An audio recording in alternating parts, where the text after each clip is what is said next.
time to go see what's happening on the internet.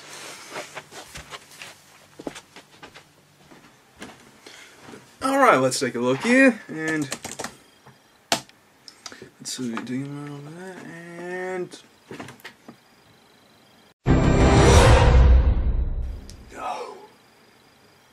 no, God, no.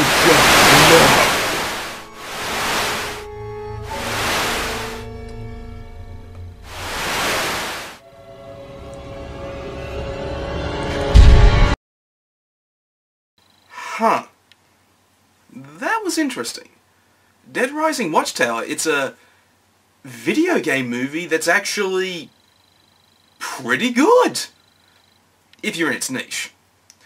Surprisingly, unlike most other video game movies, this one actually had involvement from the game's publisher, Capcom. And even some Capcom executives played extras as zombies, and it's kind of easy to see who they are. What makes this movie interesting is the fact it's actually canonical to the Dead Rising games. It's set between the first and second game, and details the exploits of Chase Carter, an investigative journalist following in the footsteps of Frank West, the protagonist of the first game, as he tries to uncover what's going on with the latest zombie outbreak, as the drug Zombrex, which is supposed to prevent people who are infected from turning, has stopped working.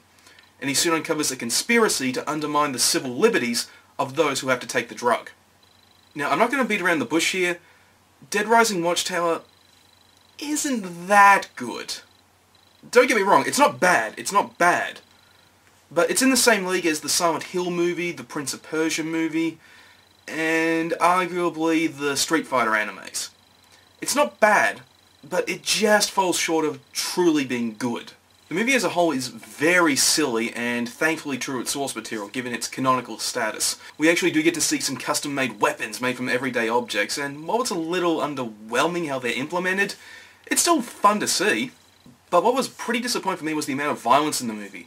For those who've actually played the Dead Rising games, you know how violent those games can be. Like, I wanted to see zombies getting slashed up with boxing gloves, with Bowie knives, shower heads pouring blood in zombie heads, and even Psychos, the fantastic boss fights from the games where you fought psychotic survivors.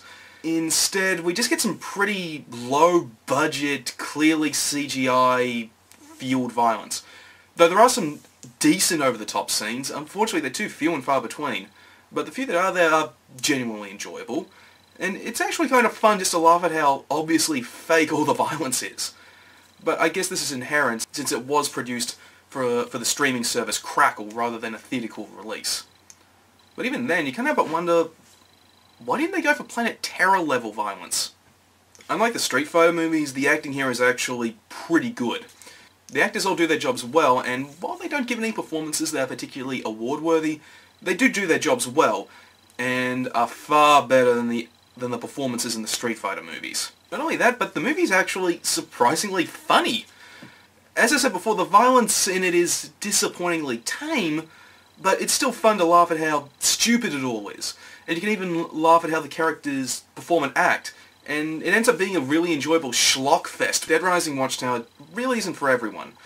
It's primarily aimed at fans of the games and fans of zombie movies like myself.